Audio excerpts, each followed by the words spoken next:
Assalamualaikum warahmatullahi wabarakatuh. Hari ini kita bertemu kembali dalam KBM Daring SMK Muhammadiyah Prambanan,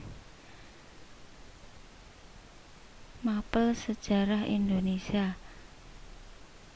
Kali ini kita akan membahas tentang kompetensi dasar 3.3, yaitu memahami berbagai teori tentang proses masuknya agama Hindu-Buddha di Nusantara.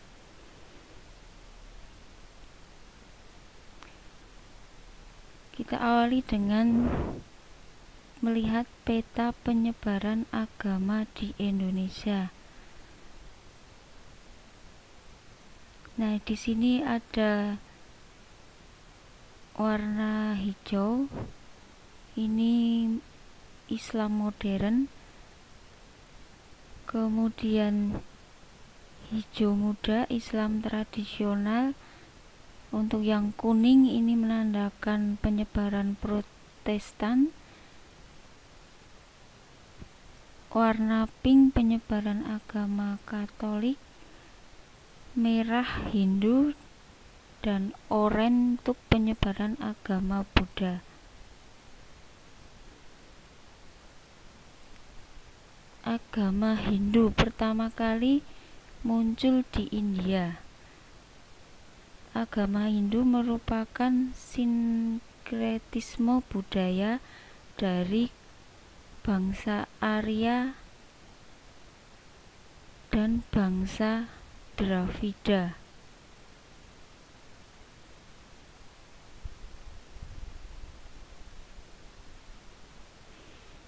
Agama Hindu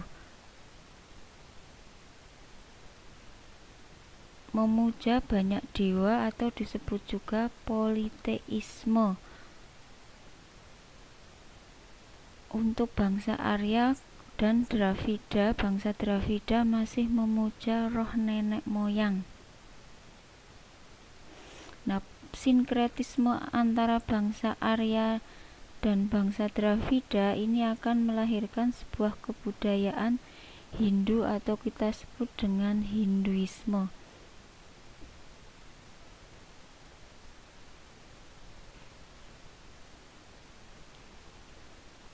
Nah, agama Hindu memuja 3 dewa. Dewa pencipta, Brahma, dewa pemelihara, Wisnu, dan dewa perusak, Siwa, yang kita kenal dengan sebutan Trimurti. Dalam agama Hindu mengenal 5 kasta, yang kasta tertinggi diduduki oleh para pendeta atau kasta Brahmana. Yang kedua, kasta Ksatria. Yang ketiga, kasta Waisya. Yang keempat, Sudra. Yang kelima, kasta Parya. Kemudian tentang kitab suci agama Hindu, yakni Weda, yang dibagi menjadi 4 himpunan, yaitu Rig Weda, Samaweda, Yajurdewa, dan Atharwa Weda.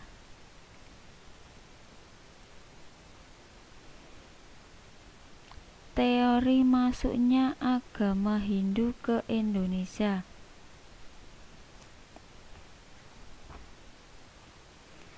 Yang pertama yaitu teori Brahmana.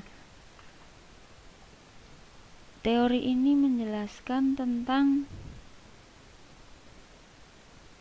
masuknya agama Hindu-Buddha dibawa oleh para pendeta, yaitu para Brahmana yang datang dari India ke Indonesia atas undangan kepala suku dalam rangka melegitimasi kekuasaan mereka sehingga setaraf dengan raja-raja di India.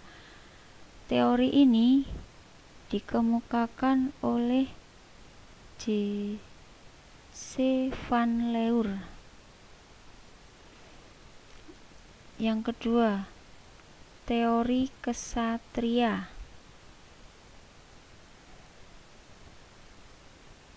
Teori ini dikemukakan oleh F.D.K. Bose.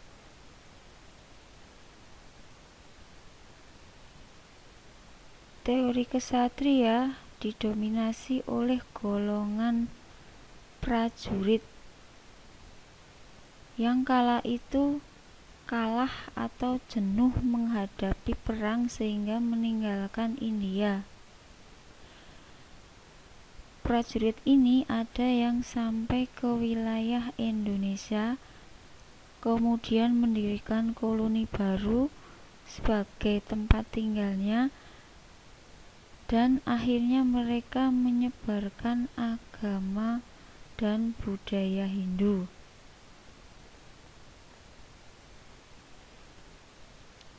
Yang ketiga, teori Waisa. Teori ini dikemukakan oleh N.J. Crom.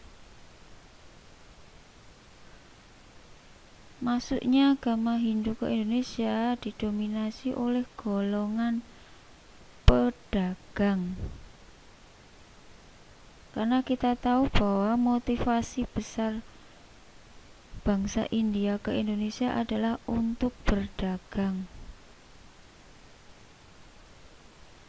Ketika berdagang, mereka kemudian bermukim di Indonesia, menikah dengan orang Indonesia, kemudian aktif melakukan hubungan sosial dan pemimpin kelompok masyarakat, sehingga mereka dapat dengan mudah menyebarkan agama dan kebudayaan Hindu.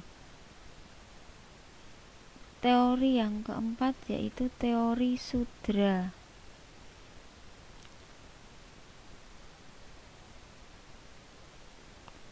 Teori Sudra didominasi oleh kaum budak yang membawa masuknya agama Hindu ke Indonesia.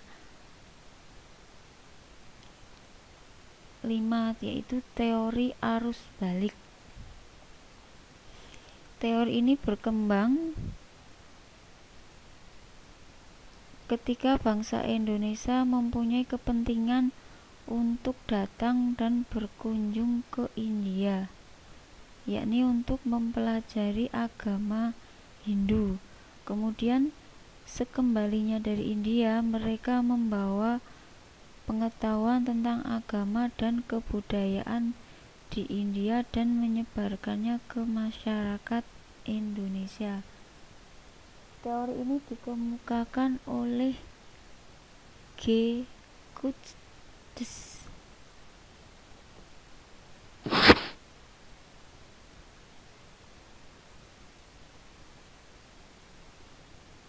Nah, untuk lebih jelasnya kita bisa melihat teori Brahmana.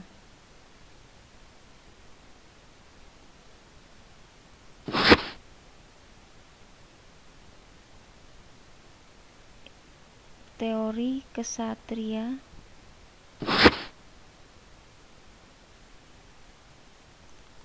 teori Waisa,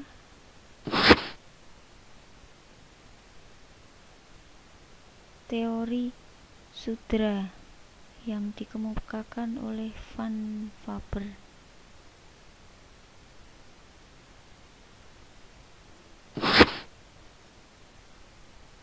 Teori arus balik.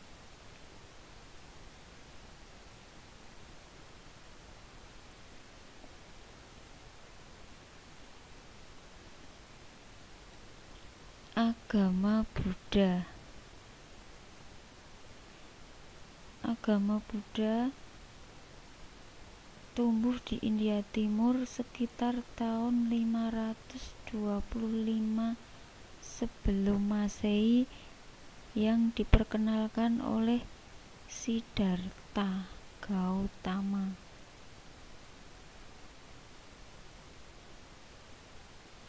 Nah, agama Buddha bisa terlihat jelas perkembangannya di Indonesia ketika kejayaan zaman kerajaan Sriwijaya dan Majapahit. Keberadaan agama Buddha terlihat dengan adanya peninggalan-peninggalan sejarah berupa prasasti-prasasti dan bangunan candi, serta literatur asing yang berasal dari Cina.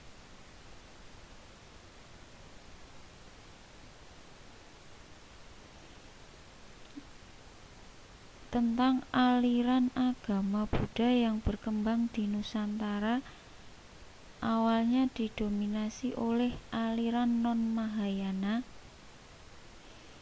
kemudian perkembangan selanjutnya aliran Mahayana, yang paling populer yaitu Tantrayana. Agama Buddha juga terlihat adanya sinkretisme antara agama Hindu Siwa dengan Buddhisme Mahayana yang berkembang di Indonesia. Latar belakang munculnya agama Buddha. Agama Buddha didominasi oleh golongan Brahmana yang terlihat dari ajaran dan ritual keagamaan dalam masyarakat India.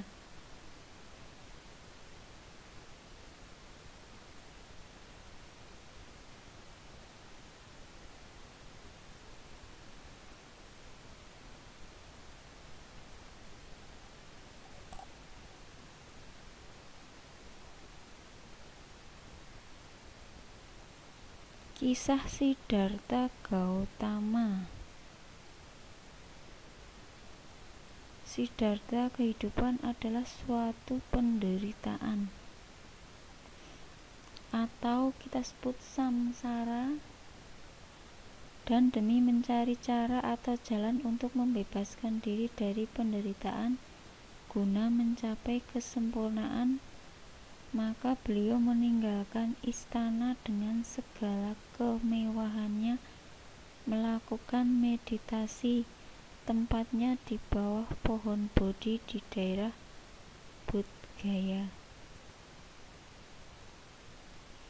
sehingga beliau mendapatkan penerangan agung dan terlahirlah agama Buddha.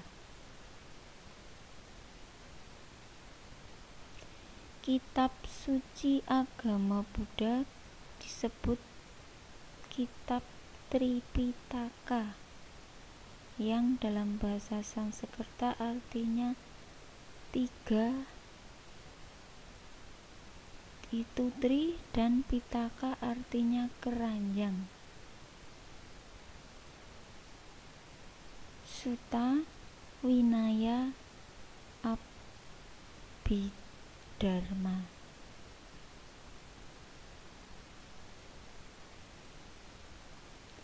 Tempat suci agama Buddha.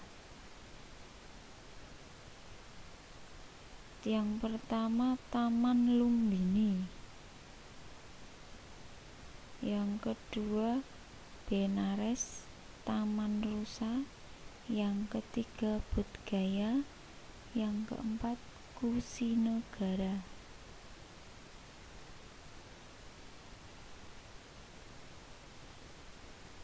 Masuknya agama Buddha.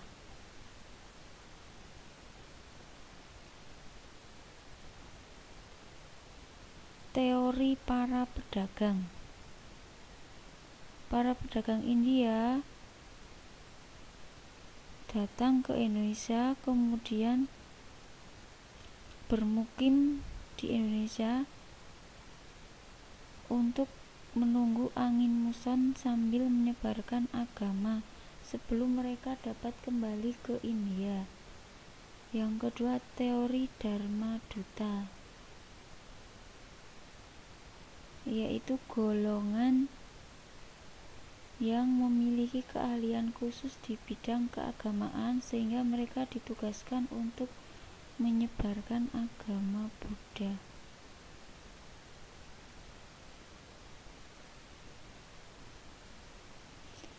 Nah, agama Hindu-Buddha bisa masuk di Indonesia dan diterima baik oleh masyarakat Indonesia itu memiliki faktor pendorong. Yang pertama, agama Hindu-Buddha dianggap memiliki ajaran yang tidak memaksa. Jadi tidak ada paksaan untuk masuk ataupun mengikuti ajaran Hindu-Buddha. Yang kedua, strategi penyebarannya itu sangat mudah dimengerti, yaitu melalui kesenian, pendidikan, perdagangan, dan melalui perkawinan. Yang ketiga, ajaran agama Hindu-Buddha itu sangat sejalan dengan budaya yang telah ada di Indonesia sebelumnya, sehingga masyarakat itu mudah untuk menerima masuknya agama Hindu-Buddha. Yang keempat, bahasa yang digunakan dalam menyebarkan agama itu menggunakan bahasa yang mudah diterima oleh masyarakat, yakni menggunakan bahasa sehari-hari yang dipakai masyarakat Indonesia.